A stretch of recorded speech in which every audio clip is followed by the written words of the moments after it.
Hello friends, नमस्कार। स्वागत है आप सबों का एक बार पुनः अनिमेश क्लासेस बांका के यूट्यूब चैनल पे। आज हम लोग ज्योग्राफी से संबंधित कुछ महत्वपूर्ण एमसीक्यू के बारे में चर्चा करेंगे जो आपके आने वाले एग्ज़ाम के लिए काफ़ी महत्वपूर्ण होंगे। जैसे कि अभी आने वाले एग्ज़ाम है Bihar police, Bihar SSC, Bihar SI, इन सबों के लिए काफ़ी ही महत्वपूर्ण होंगे। तो आइए देखते हैं सबसे पहला जो क्वेश्चन क्या है। पहला क्वेश्चन है, धरातल का कितना प्रतिशत बेसाल्ट से आच्छादित है। बेसाल्ट चट्टान जो कि एक क्या है, बाह्य आग्नेय चट्टान है। इसकी जो मात्रा है वह पूरे पृथ्वी की वह कितनी है, वह 20% है। 20% जो है वह बेसाल्ट चट्टानों से घिरा हुआ है। नेक्स्ट क्वेश्चन है, भौगोलिक अध्ययन में सेल शब्द का क्या तात्पर्य है। सेल हम किसको कहते हैं भौगोलिक अध्ययन में। पहला है मिट्टी के नरम एवं छोटे कण को, या मिट्टी के कठोर एवं छोटे कण। तीसरा है मिट्टी के कठोर एवं बड़े कण, या समस्त पदार्थ जिससे भूपटल बना है। सेल जो है बना है वह समस्त पदार्थ जिससे भूपटल बना है। भूपटल जो है वह सेलों से बना है। इसका जो सही आंसर होगा वह क्या है, समस्त पदार्थ जिससे भूपटल बना है। आज का नेक्स्ट क्वेश्चन है, निर्माण प्रक्रिया एवं भौतिक विशेषताओं के आधार पर निम्नलिखित में से कौन सा सेल शेष तीनों से भिन्न है। पहला क्या है, संगमरमर है जो कि क्या है, कार्यांतरित चट्टान है। दूसरा है बेसाल्ट है जो क्या है, बाह्य आग्नेय चट्टान है। तीसरा है स्लेट है। चौथा क्या है, स्फटिक है। तीनों से जो भिन्न है वह कौन सा भिन्न है, वह है बेसाल्ट चट्टान जो है वह तीनों से भिन्न है। ठीक है, संगमरमर कार्यांतरित चट्टान है, स्लेट भी कार्यांतरित चट्टान है और स्फटिक भी कार्यांतरित चट्टान है। इस कारण से बेसाल्ट जो है ये आग्नेय चट्टान है। इस कारण ये तीनों में से बेसाल्ट जो है भिन्न है। नेक्स्ट है, दक्षिण के पठार में किस प्रकार की चट्टानों का सर्वाधिक विस्तार है। दक्षिण के पठार, पहला है ग्रेनाइट, दूसरा है लेटेराइट, तीसरा है लावा, चौथा क्या है, बालू पत्थर। दक्षिण के पठार में लेटेराइट जो है इसका सर्वाधिक विस्तार जो है वह लेटेराइट का है। नेक्स्ट क्वेश्चन है, भूपर्पटी में सबसे अधिक मात्रा में पाए जाने वाले अधातु कौन सी है। पहला है सोडियम, एल्युमिनियम, लोहा, सिलिकॉन। सबसे अधिक जो मात्रा में पाए जाने वाला उपधातु है वह कौन है, वह सिलिकॉन है। सिलिकॉन की मात्रा जो है सबसे अधिक है। इसकी मात्रा कितनी है, 27.72% है। सिलिकॉन क्या है, एक सेमीकंडक्टर है। इसकी मात्रा पृथ्वी पर या भूपर्पटी पर जो है 27.72। और सोडियम की मात्रा कितनी है, सोडियम की मात्रा कितनी है,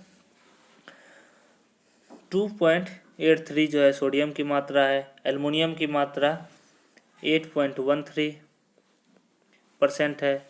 फिर लोहा की मात्रा 5%। अगर ये क्वेश्चन दूसरा रहता, भूपर्पटी में सबसे अधिक मात्रा में पाए जाने वाला धातु, तो सबसे जो है अधिक मात्रा में पाए जाने वाला धातु कौन है, वह है एल्युमिनियम। ठीक है, और उपधातु कौन है, वह है सिलिकॉन। और सबसे अधिक मात्रा में पाए जाने वाला तत्व की अगर बात पूछा जाए तो वह कौन सी है, ऑक्सीजन। ऑक्सीजन की मात्रा जो है भूपर्पटी पर सबसे अधिक है। इसकी मात्रा कितनी है, 46.8% है। ठीक है, नेक्स्ट क्वेश्चन है, भूगर्भ का वह कौन सा हिस्सा जो अत्यधिक तापमान के बावजूद ठोस की तरह आचरण करता है। भूगर्भ जो कि 3 चरणों में बटा हुआ है, सियाल, सीमा और नीफे। एक है मेंटल है, क्रोड है, पटल है। तो सबसे अधिक जो कि ठोस गर्म है लेकिन जो है वह ठोस अवस्था में पाया जाता है, तो वह क्रोड होता है, जो कि ठोस रहते हुए भी जो है वह अत्यधिक तापमान इसमें मौजूद होता है। जिसको क्या बोलते हैं, पृथ्वी का केंद्र जो है वह क्रोड कहलाता है। नेक्स्ट क्वेश्चन है, गुटेनबर्ग इचर्ट अशांति किसे पृथक करता है। गुटेनबर्ग असंबद्धता जिसे बोला जाता है, यह किसके किसके बीच की जो है 2 भागों में पृथक करता है। किसको, क्रोड और मेटल को जो है क्या करता है, यह पृथक करता है। क्रोर और मेटल को पृथक करने वाले जो असंबद्धता है उसे क्या बोलते हैं? गुटेनबर्ग असंबद्धता। नेक्स्ट क्वेश्चन है, मोहोरविक अशांति किसे पृथक करता है? मोहोरविक यह किसको करता है? भूपटल और मेंटल को पृथक करता है, भूपटल और मेंटल को। नेक्स्ट क्वेश्चन है, निम्नलिखित में से कौन सी भूकंप तरंग पृथ्वी के केंद्र भाग क्रोड से होकर गुजरती है? तो पृथ्वी भूकंप तरंग कौन है? पी तरंग है और एस तरंग है और एल तरंग भी है, लेकिन पी तरंग और एस तरंग सरफेस तरंग जो कि सतह से ही गुजरती है, लेकिन क्रोड से जो गुजरने वाली तरंग है वह कौन सी तरंग है? वह पी तरंग है। इसका जो है नेक्स्ट वीडियो में बता चुके हैं कि भूकंप से संबंधित एक वीडियो बना है, उसमें आप अच्छी तरह से समझ सकते हैं कि भूकंप की कौन सी तरंगें जो है वह सरफेस पर ही रहती है और कौन क्रोड को पार करती है, और भूकंप की घटनाएं कैसे घटित होती है, इसका एक वीडियो बना हुआ है। आगे नेक्स्ट है, सियाल सीमा तथा नीफे के रूप में भूगर्भ का विभाजन किसने दिया था? सियाल सीमा तथा नीफे में के रूप में भूगर्भ का विभाजन किसने दिया था? यह स्वेस महोदय ने दिया था। स्वेस किसने दिया था? स्वेस ने। नेक्स्ट क्वेश्चन है, तृतीय कल्पी युग का सही अनुक्रम सर्वाधिक पुरातन से नवीन अर्थात पुराने से नए की ओर क्या है? तो इसका जो आंसर होगा वह क्या होगा? आदि नूतन सबसे पहले होगा, आदि नूतन, फिर अल्प नूतन, फिर मध्य नूतन और अति नूतन, अर्थात पुराने से नए की ओर जो है इसका विस्तार है। नेक्स्ट क्वेश्चन है, पृथ्वी का आयतन लगभग कितना है? पृथ्वी का आयतन लगभग कितना है? 1083 अरब घन किलोमीटर, 1083 किलोमीटर क्यूब। आयतन को जो है क्यू में मीटर क्यू या किलोमीटर क्यू में इंगित करते हैं। नेक्स्ट क्वेश्चन है, पृथ्वी के विषुवत रेखीय व्यास की लंबाई क्या है? पृथ्वी के विषुवत रेखा का जो है व्यास कितना है? वह है 8000 मील है। इसका व्यास कितना है? 8000 मील है। नेक्स्ट क्वेश्चन है, पृथ्वी की सही आकृति क्या है? पृथ्वी की आकृति कैसा है? यह जियोड है। पृथ्वी की आकृति कैसी है? यह जियोड आकार की है। नेक्स्ट है, ग्रहों की उत्पत्ति की परिकल्पना के संदर्भ में निम्न में से कौन सा कथन सही है? पहला है, ग्रहों का निर्माण नेबुला से अलग हुए 9 छलनों के समस्त पदार्थों के 9 गांठों के रूप में समूहन के कारण हुआ है। ये गलत है। ग्रहों का निर्माण नेबुला से निकले मौलिक एक छल्ले से पुनः निकले 9 छल्ले के समस्त पदार्थों के अलग अलग समूहन के कारण हुआ है। ये भी गलत है। ग्रहों का निर्माण ग्रहाणुओं के समूहन के कारण होता है। ग्रहों का निर्माण फिलामेंट से होता है। ग्रहों का निर्माण जो होता है वह किससे होता है? वह फिलामेंट से होता है। इस कारण से यह चौथा ऑप्शन इसका सही है। नेक्स्ट है, पृथ्वी से सूर्य की औसत दूरी क्या है? पृथ्वी से सूर्य की औसत दूरी कितनी है? 930 लाख मील है। 930 लाख मील है। नेक्स्ट है, निम्नलिखित में से किस ग्रह के सर्वाधिक उपग्रह हैं? सबसे अधिक जो है उपग्रह किसके हैं? शुक्र है, शनि है, बृहस्पति है, अरुण है। तो सबसे जो अधिक उपग्रह है वह किसके है? बृहस्पति ग्रह के उपग्रह है। नेक्स्ट क्वेश्चन है, एस्टेरॉयड बेल्ट निम्न में से किस ग्रहों के बीच स्थित है? पहला है बृहस्पति शुक्र, बृहस्पति अरुण, बृहस्पति शनि, बृहस्पति और मंगल। एस्टेरॉयड बेल्ट जो कि क्या है? क्षुद्र ग्रह है। यह है बृहस्पति और मंगल के बीच स्थित है। ऐसा भी क्वेश्चन आता है कि क्षुद्र ग्रह जो है वह किन 2 ग्रहों के बीच स्थित है? तो मंगल और बृहस्पति ग्रह के मध्य स्थित है। नेक्स्ट क्वेश्चन है, निम्न में से कौन सा ग्रह पृथ्वी के सर्वाधिक नज़दीक स्थित है? पृथ्वी के सर्वाधिक नज़दीक स्थित ग्रह कौन है? शुक्र है। अगर पूछा जाए कि सूर्य के सर्वाधिक निकट स्थित ग्रह कौन है, तो कौन सा हो जाएगा, बुध हो जाएगा। और सबसे बड़ा ग्रह कौन है, बृहस्पति है। ठीक है। शुक्र ग्रह को क्या कहते हैं, सुबह का तारा या शाम का तारा कहा जाता है, और यह पृथ्वी की जुड़वां बहन भी कहा जाता है इसको। नेक्स्ट क्वेश्चन है, टेथिस सागर नामक भूसन्नति के दक्षिणी तट पर निम्न में से कौन थे।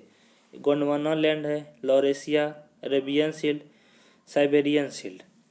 तो इसका जो आंसर होगा वो क्या है, दक्षिणी तट। पृथ्वी को जो है दो भागों में विभाजित किया है। दक्षिणी क्षेत्र को गोंडवाना लैंड कहते हैं, गोंडवाना लैंड, और ऊपरी क्षेत्र अर्थात उत्तरी क्षेत्र को अंगारा लैंड। तो क्या बोला जा रहा है, दक्षिणी तट। दक्षिणी तट कौन सा हो गया, गोंडवाना लैंड। तो इसका आंसर क्या होता है, ऐसे अगर पूछा जाए कि जो है भारत जो है किस भूसन्नति पर स्थित है, तो क्या बोलेंगे, गोंडवाना लैंड। अगर वही टेथिस सागर के उत्तरी तट अगर बोला जाए तो फिर क्या है, अंगारा लैंड। नेक्स्ट क्वेश्चन है, टेलर ने अपने स्थल विस्थापन सिद्धांत का शुभारंभ कब किया था। ट्रायसिक युग से, जुरैसिक युग से, कैम्ब्रियन युग से, क्रेटेशियन युग से। इसका जो आंसर क्या होगा, क्रेटेशियन युग से किया था। नेक्स्ट क्वेश्चन है, किस विद्वान ने स्थल विस्थापन सिद्धांत का प्रतिपादन किया है। स्थल विस्थापन सिद्धांत का प्रतिपादन किन्होंने किया है, एफ बी टेलर महोदय ने स्थल विस्थापन सिद्धांत का प्रतिपादन किया है। नेक्स्ट क्वेश्चन है, किस विद्वान ने 1858 में अपना मत प्रवाह के विषय में व्यक्त किया था। एडवर्ड स्वेस है, फ्रेक, एंटोनियो स्नीडर, ग्रेगरी। तो मत प्रवाह जो है किन्होंने किया था, एंटोनियो स्नीडर ने किया था। नेक्स्ट है, पृथ्वी की आयु लगभग कितनी है। पृथ्वी की आयु लगभग कितनी है, 4.5 अरब वर्ष है। पृथ्वी की आयु 4.5 अरब वर्ष है। नेक्स्ट क्वेश्चन है, टेथिस सागर नामक भूसन्नति के उत्तरी तट निम्न में से कौन थे। तो कौन थे, तो 25 का ये क्या होगा, अंगारा लैंड। अभी बोले कि दक्षिणी जो है तट है वह गोंडवाना लैंड और उत्तरी तट अंगारा लैंड है। नेक्स्ट है, अल्पाइन पर्वत का निर्माण कब हुआ था। अल्पाइन पर्वत का निर्माण कब हुआ था, कैम्ब्रियन युग में, पूर्व कैम्ब्रियन युग में, परमियन युग में, टर्शियर युग में। तो अल्पाइन युग पर्वत का निर्माण जो हुआ था वह कब हुआ था, टर्शियर युग में हुआ था।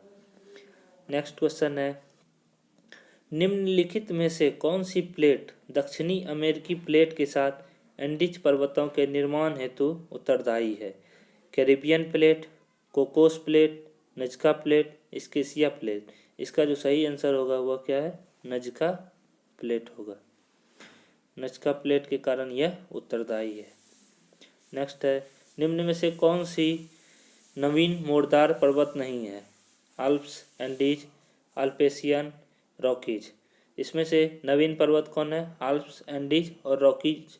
ये सभी जो है नवीन मोड़दार पर्वत हैं, जबकि अल्पेशियन पर्वत जो है वह नवीन मोड़दार पर्वत नहीं है। तो इसका सही आंसर क्या होगा, अप्लेशियन पर्वत। नेक्स्ट क्वेश्चन है, एंडीज पर्वत किसका एक उदाहरण है। अवशिष्ट पर्वत का, बरनसोस पर्वत का, वलित पर्वत का, ज्वालामुखी पर्वत का।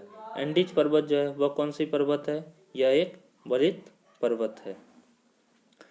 नेक्स्ट क्वेश्चन है, माउंट एटना ज्वालामुखी निम्न में से किस द्वीप पर स्थित है। माउंट एटना ज्वालामुखी यह सिसिली द्वीप पर स्थित है। कौन सा द्वीप पर, सिसिली द्वीप पर स्थित है। नेक्स्ट क्वेश्चन है, पुनर्युवन निम्नलिखित में से किसका परिचायक है। पुनर्युवन अर्थात पुनः उसका निर्माण होना। ज्वालामुखी उद्गार से, निक्षेपण द्वारा किसी स्थलखंड का ऊपर उठना, या किसी स्थलखंड का उत्थान, या किसी स्थलखंड का निमज्जन। तो इसका जो आंसर होगा वह क्या होगा, निक्षेपण द्वारा किसी स्थलखंड का ऊपर उठना जो है वह पुनर्युवन का परिचायक है। तो इसका सही आंसर क्या होगा, निक्षेपण द्वारा किसी स्थलखंड का ऊपर उठना। नेक्स्ट क्वेश्चन है, भ्रंश का मुख्य कारण क्या है? हिमनद कार्य, तनाव, गुरुत्वाकर्षण बल या भूस्खलन। भ्रंश किसके कारण होता है?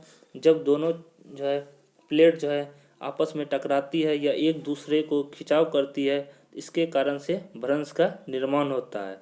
तो इसका क्या होगा? तनाव के कारण जब दोनों प्लेटें एक दूसरे की ओर खींचती है तो भ्रंश का निर्माण होता है। नेक्स्ट क्वेश्चन है, सैन एंड्रियास भ्रंश किसका उदाहरण प्रस्तुत करता है? परस्वियस भ्रंश को, सामान्य भ्रंश को, व्युत्क्रम भ्रंश को, इनमें से कोई नहीं। इसका जो सही आंसर होगा वह क्या होगा?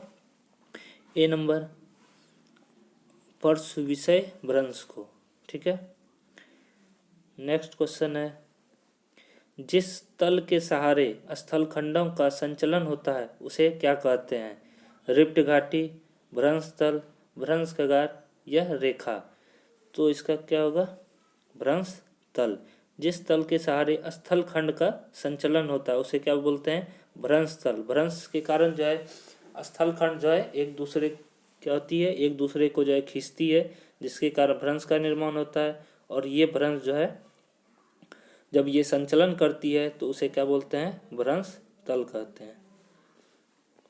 नेक्स्ट है, जब किसी वलन की एक भुजा अत्यधिक संपीड़न के कारण टूटकर दूसरे स्थान पर चली जाती है उसे हम क्या कहते हैं? नापे, प्रतिवलन, शयान वलन या अवनमन वलन।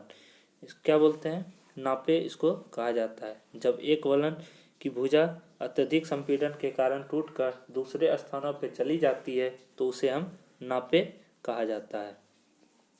नेक्स्ट क्वेश्चन है, वलित क्षेत्र में अभिनटिक कटक और अपनटिक घाटी के विकास को कहते हैं? घाटियों और कटकों की समांतर पट्टी या अपघर्षण वेदी या उच्चावच प्रतिलोमन की स्थलाकृति या कटक और घाटी। तो क्या बोलते हैं इसको? उच्चावच प्रतिलोमन की स्थलाकृति। वलित घाटी में अभिनटिक कटक और अपनटिक घाटी के विकास को उच्चावच प्रतिलोमन की स्थलाकृति कहते हैं। नेक्स्ट है, निम्नलिखित में से कौन सा एक आइसलैंड का ज्वालामुखी नहीं है? Laki, Katmai, Surtsey, Hekla. इसका क्या होगा? कटमई जो है वह आइसलैंड का ज्वालामुखी नहीं है। नेक्स्ट है, निम्नलिखित में से कौन सा एक इंडोनेशिया का ज्वालामुखी नहीं है? टेम्बोरा, रिंदजानी, इराजू, सेमेरू। तो इसका जो ये सभी तीनों टेम्बोरा, रिंदजानी, सेमोरू ये इंडोनेशिया का ज्वालामुखी है, बल्कि इराजू जो है यह इंडोनेशिया का ज्वालामुखी नहीं है। नेक्स्ट है, किस महाद्वीप में एक भी ज्वालामुखी नहीं है? तो ऑस्ट्रेलिया में जो है एक भी ज्वालामुखी नहीं है। नेक्स्ट है, किलिमंजारो कहाँ की एक मृत ज्वालामुखी है? मोजाम्बिक की, मेडागास्कर की, इथियोपिया की या तंजानिया की। किलिमंजारो जो है यह तंजानिया की एक मृत ज्वालामुखी है। नेक्स्ट है, पोपा ज्वालामुखी कहाँ स्थित है? फिलीपींस में, जापान में, म्यांमार में, कंबोडिया में। पोपा ज्वालामुखी जो है यह कहाँ स्थित है? म्यांमार में स्थित है। नेक्स्ट है, ज्वालामुखी उद्गार के समय सर्वाधिक मात्रा में क्या निकलती है? Sulphur dioxide, nitrogen, carbon dioxide, जलवाष्प। ये सभी निकलती है, लेकिन सबसे अधिक मात्रा में जो निकलती है वह जलवाष्प की मात्रा जो है सर्वाधिक निकलती है। नेक्स्ट क्वेश्चन है, ताजे निष्कासित लावा का तापमान कितना होता है? ताजे निष्कासित, जब ज्वालामुखी उद्गार होता है तो उस समय जब लावा जब धरातल पर पड़ती है तो उसका तापमान कितना होता है? वह 600 डिग्री से लगभग 1200 डिग्री के बीच होता है। 600 डिग्री सेंटीग्रेड से 1200 डिग्री सेंटीग्रेड के मध्य होता है। नेक्स्ट क्वेश्चन है, निम्नलिखित में से कौन सा जागृत ज्वालामुखी भूमध्य सागर का प्रकाश स्तंभ कहलाता है? तो प्रकाश स्तंभ किसको बोलते हैं? भूमध्य सागर का। स्ट्रोम्बोली को भूमध्य सागर का प्रकाश स्तंभ कहा जाता है।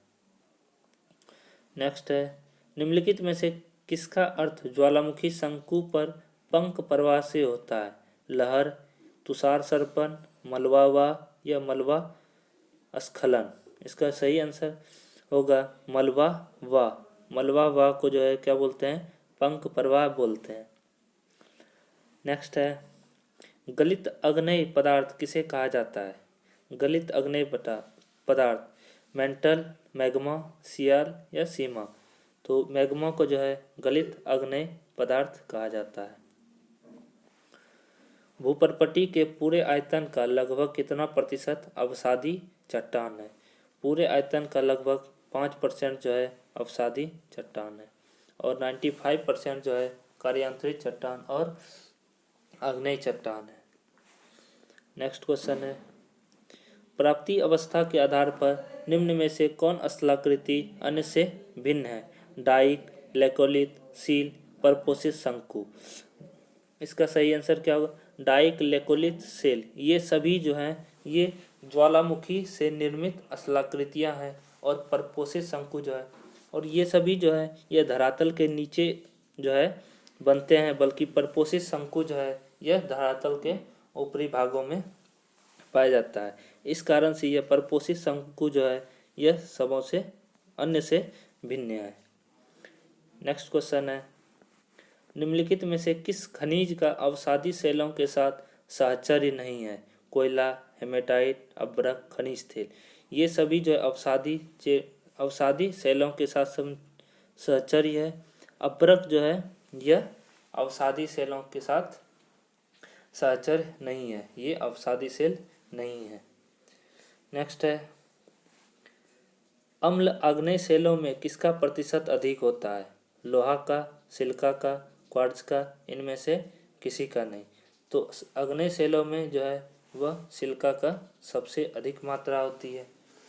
आज के लिए बस इतना ही। आप लोगों को ये वीडियो पसंद आया हो तो लाइक करें, शेयर करें और साथ ही साथ सब्सक्राइब करें और बेल आइकन को ज़रूर दबाएं, ताकि हमारे द्वारा जो वीडियो अपलोड किया जाए वो आप लोगों तक जल्द पहुँचे और आप आने वाले एग्ज़ाम की अच्छी तरह से तैयारी कर सकते हैं। धन्यवाद।